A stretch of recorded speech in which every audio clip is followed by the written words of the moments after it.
Hello, everyone. Thank you so much for checking out this video here on Shows Style and Spirit. I am Ebony, of course, and as you can see from the title of this video, I will be talking about quite a few different stories, including Martell Jr., Ralph Pittman. He's beyond trolling at this point, just totally disrespecting Drew Sidora's parents, including her dad, may he rest in peace, and also Salt and Pepa. They are suing Universal Music Group, claiming that the record label is trying to block deals for them. And also, I want to talk about Katie Rost from The Real Housewives of Potomac, as well as Brandy and Monica. Christmas is coming early for me. Now, before we get into these stories, I ask that you please hit the like button on this video and please subscribe to the channel. And of course, everything that I'm saying in this video is alleged and just my opinion. All right, so I will not be playing the music on Drew Sidora's Instagram post because it is her song Delulu. And I love her music. Her album is great. So let's get into this post. There's quite a few slides, and I'm glad that she is speaking up for herself with Ralph because he is just a big troll machine, from his podcast to his confessionals on the show and his social media post. So Drew writes, disrespecting my mother, especially on a public platform, is completely unacceptable. She's simply speaking from a mother's perspective based on what she witnessed. Please stop the unnecessary negativity and show some basic respect. Now, just in case you missed the most recent episode of ROA, The Real Housewives of Atlanta, Drew's mother decided to fly in upon learning that the divorce documents would be unsealed. And she flew in and she told Drew that the kids are out of control. And Drew said in her confessional that perhaps they can sense the tension and it's causing them to act out. It really upset Drew for her mother to hear that the kids have changed and not in a good way. Drew started crying. She had to walk away. She did return to the scene, and she seemed a little bit calmer, like she was able to calm herself down. And Drew's mom said that she told Ralph she thought that the courts made a mistake when the courts came up with the goofy living arrangement for him to be in the basement. Well, we all know that Ralph expressed to the judge that he could not afford to pay the mortgage where Drew and the kids were, plus pay rent somewhere else. So my whole thing is, I do think that it is weird. Is it totally a unique situation? No, because during the recession, I remember Good Morning America reporting how some couples, although the relationship was over, they couldn't stand each other. They had to stay under the same roof and split the bills because they really couldn't afford to go anywhere else as a single person. Can you imagine having to be stuck under the same roof as your ex? Oh my gosh. But what I would have done if I was the judge, I would have said, okay, so Ralph cannot afford to pay the mortgage here and the rent elsewhere. I would say, Drew, are you able to? And if she had said yes, I would have said, okay, you have 60 days to refinance, do a cash out for half the equity, to write him a check at closing, get his name off the deed. And then after that, Ralph, you have 30 days or 45 days to find you a place and move out. And then had Drew said, well, no, I don't think I would qualify for a refinance just in my name, then okay, well, down in the basement he goes. So Drew says to him, do not talk about my mother. That's totally unacceptable. And then Ralph says, Mama got to watch her mouth. Don't you remember I saved you after you spent all your husband's money and had nothing? I was your angel then. Things change fast, doesn't it? So he's very immature. I've said this in videos past, that Ralph is an immature guy, and he doesn't have to tell Drew's mom's business. He may not even be telling the truth. He could be exaggerating. So it sounds like he may have gifted his mother-in-law with some money, and he doesn't know what happened. And that's unfair to her. She's an elderly person. She doesn't seem like a disrespectful elder, at least what she gives on camera. She doesn't seem like she's rude and where you just want to go off on an old person and you don't care that they're old. She doesn't come off like that at all. She seems very reasonable, like she's a good listener. She has all of her faculties. You can have like a meaningful, normal conversation with Drew's mom. So I don't know why he's just going for the jugular and he's telling her financial business. Allison, I feel like, is going to flip when she sees this post. I'm waiting for her reaction as well. And if you don't know, Allison is Drew's sister. And then Drew responds with, Ralph does an amazing job as a peach holder. Good one, Drew. Okay. Because what's up with these men and the feminine energy? I swear it's like it's reversed. And us women have to tap into masculine energy because of all the important decisions that we have to make on a daily basis. And men, they totally embrace their feminine energy. And then Ralph responds with, Drew does an amazing job lying and playing victim. These Roa fans believe anything. No, Ralph, you're giving us plenty of material with your immature social media posts, your trolling podcast, and your messy confessionals on the show. You are giving us everything that we need to draw up a normal conclusion. And then Drew says, Ralph, don't speak about my father moving forward. Please allow his soul to rest in peace. So I think that that is definitely fair. And so I just wanted to bring this to you all. I cannot imagine what it's like having shared your body and conceived children with an immature troll that's just out to aggravate you. I feel like Ralph, he knows how to press Drew's buttons. He knows how to make her cry. He knows how to make her feel embarrassed. And then you add the show, the cameras, and he just turns up even more. So I wanted to show you all this. I'm glad that Drew is speaking up for herself. I feel like for the past, every season that she's been on the show since season 13, the cast just kind of treats her like she's a joke. And I think that when serious things happen to Drew, like sometimes her facial expression, she doesn't normally look like down and out or sad or mad. I think she's trying to remain calm and she's trying to process what just happened. She does have her moments where she gets upset and like she'll cry, she'll walk away. When she does get upset, she'll walk away. But I think I remember Sanya from this show. She would always say she's acting, she's acting. But I think it's just like she has to process what's happening to her. And I feel like she's not always very vocal or not as assertive and kind of almost like very firm with people. And I feel like this social media post, it is definitely a start with her being more firm because like former cast members, Ralph seems to not take her seriously as well. But what do you all think about Ralph disrespecting Drew's parents? And again, Drew's mom didn't say anything out of the way other than she said that the kids were out of control. And she told Ralph that, you know, the living arrangement was goofy that the courts decided upon. And I definitely agree with her mom on that. She didn't say anything crazy. All right, so let's go ahead and get into, there's quite a few more stories that I want to share with you all.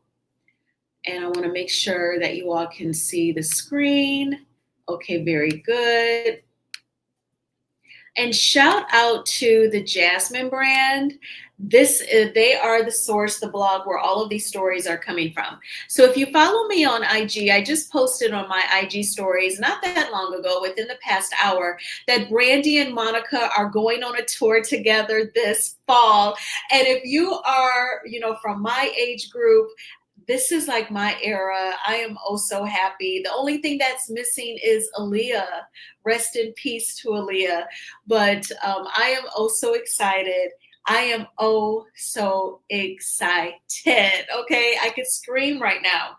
So I'm definitely waiting for the tickets to go on sale, and I have to text my friends to see if anybody else wants to go, but I can just go by myself, honey. I went to the Queens of R&B tour by myself, and I was jamming, okay, with SWV and Xscape and Maya and Total and 702.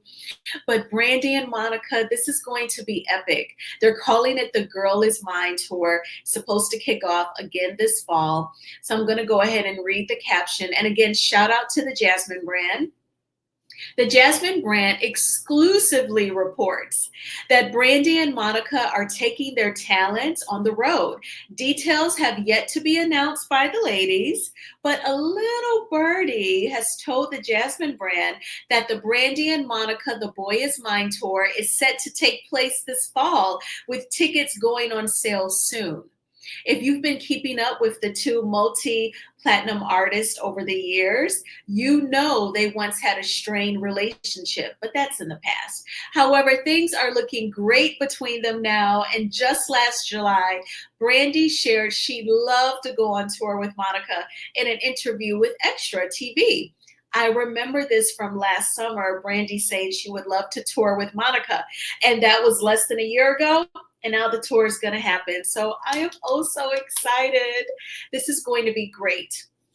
And yes, they kind of had a strained relationship when they were much younger, around the time they recorded the Boy Is Mine. But that's okay. You grow up, you mature, and it's all good. This is going to be great. And so many singers whom I enjoy now that are from a younger generation that I'm sure were inspired by Brandy and Monica, they're going to be at the tour stops as well. You know, the Chloe Baileys, the Halle Baileys, Ari Lennox, Queen Naja. Just to name a few, Kalani. So I am just oh so excited. They're going to probably be in the audience jamming too. It's going to be great. It's going to be nostalgic. And yes, let me know if you're going to check them out this fall. All right, so now we're just scrolling up from Brandy and Monica. And all right, Katie Rost. Okay, so Katie is heading back to rehab. It looks like it will be tomorrow, Tuesday. So she posted, I'd like to thank my ex who told me no matter what, all the way through, he has my back, just like I have always had his. This ride ain't easy. I love you. Uncle Rush, which is Russell Simmons. And hashtag Katie Vibes. I can do this. I go back to rehab on Tuesday, and I'm very, very proud of myself for asking for help. I'm proud of you as well, Katie. And you know, I hate to see anyone struggle with substance abuse, but I'm thankful that Katie is still here and she is going back to rehab. You go as many times as you need. And I wish that nobody struggled with addiction. And the headline reads, RHOP alum Katie Rost thanks her ex, Russell Simmons, for always having her back as she prepares to return to rehab. So they dated years ago. You know that Russell Simmons has a thing for models, and Katie Rost is a former model. We also know that he has ran off to Bali, and we know why he's living over there. So we're not going to get into that. Just, you know, hashtag me too. And so allegedly, okay, but he did get caught up in that Twitter whirlwind. But in any event, she is going back to rehab tomorrow, and I just want to wish her the best in her journey. Continue to try your hardest to take good care of yourself, Katie, and I hope that you have an excellent therapist who can help you tap into any issues that causes you to abuse. And I want you to get back clean, and I know that it's going to happen for you. All right, so definitely send Katie Ross some positive vibes in the comment section. Thank you. All right, so now let's get into Salt and Pepa.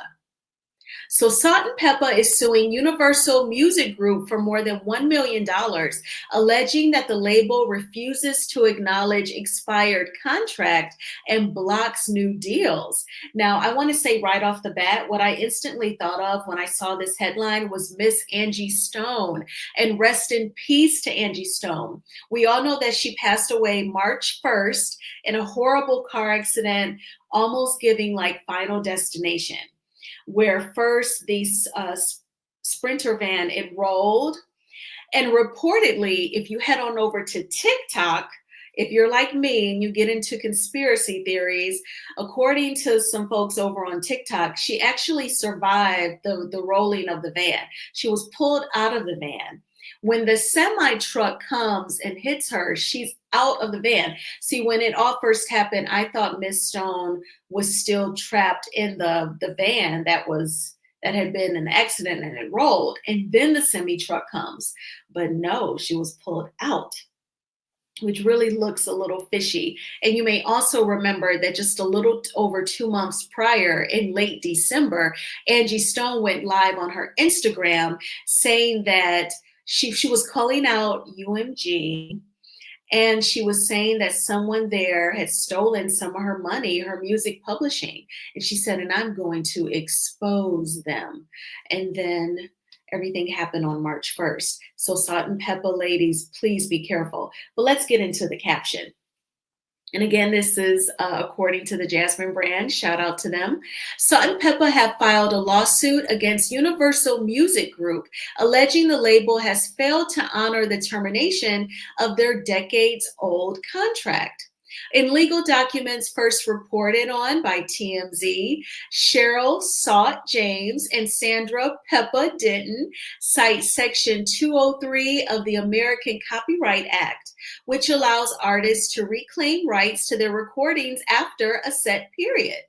The lawsuit states that although their contract should have expired in 2002, UMG has refused to cooperate with the termination, thereby blocking the group from signing new licensing agreements and impeding their right to promote and make money off the recordings themselves.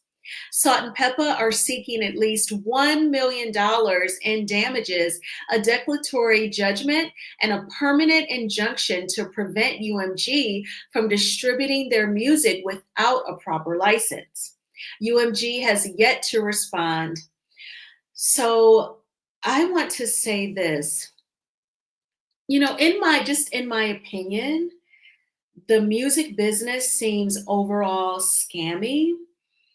And scammy in several different ways, like from some producers who act like, you have to fuck them in order to get a beat so you can sing along to. Some producers will like promise a beat to one person and then give it to the other. Just ask Mariah Carey. According to her, she was supposed to get that Mary Jane, that Rick James song, Mary Jane. She was supposed to get that Mary Jane beat that J-Lo ended up getting for the I'm Real remix featuring the rapper that was on Irv Gotti's label. Oh my gosh, I'm having like a brain fart. Okay, J-Lo, I'm Real remix. Ja Rule. Oh my gosh. Okay. So that song Ja Rule with Ja Rule and J-Lo, I'm Real remix, that Mary Jane beat was supposed to go to Mariah, but it went to J-Lo. I don't know what J-Lo did to get the beat. Maybe she paid them a little extra money. We also know that the song Mercedes Boy, sang by Pebbles, it was originally offered to Vanessa Williams for $12,000, and Pebbles paid like 18 grand, and L.A. Reid gave the song to her. And apparently to this day, Vanessa Williams has never spoken to the man since. So it just seems like overall scammy. Nobody's really loyal. You can't trust anyone. We all see what's happening with Diddy and the accusations and the lawsuits against him. It just seems just like not an industry that you would want to work in. So this doesn't surprise me that Salt and Pepper, they have to file a lawsuit. I'm just thankful that they have the years-long experience of the music industry. So I'm sure they have a lot of knowledge as to what is happening legally. I'm glad that they have the money where they could hire an attorney, retain an attorney, and go for what's theirs. And I hope that everything works out in their favor, because it was Salt and Pepper who wrote the lyrics, who recorded the songs, performed on stage, went on tours, performed at award shows, and they did all of the work, album after album, year after year. So I hope that everything works out to their favor. And I just hope that there's no shady business happening. So I have made a list of my stories, honey, and I can check them all off now. But what do you think about Salt and Pepper suing out of all the labels Universal Music Group, the one that Angie Stone called out just in late December? I thank you all so much for checking out this video. Please hit the like button on this video as it is a free way of supporting the channel. And please subscribe to Shows Style and Spirit if you have not already done so. I hope that you all had a magnificent Monday. I hope that it was not a manic Monday. I cannot complain. The Monday workday was busy, but it went by relatively fast. I went to the gym and walked on the treadmill, lifted some weights, and I really had this urge for ice cream, but I just came on home and I made some content, and now I'm gonna have like some black bean burgers, by Morningstar. So that will be good. And I'll probably check out Carlos King's Messy Monday show. I imagine they'll be talking about Brandon and Christina Smith from Love and Marriage Detroit being divorced before they get into this most recent episode of The Real Housewives of Atlanta. And I may make another video later on tonight. So I will talk with you all soon. Bye.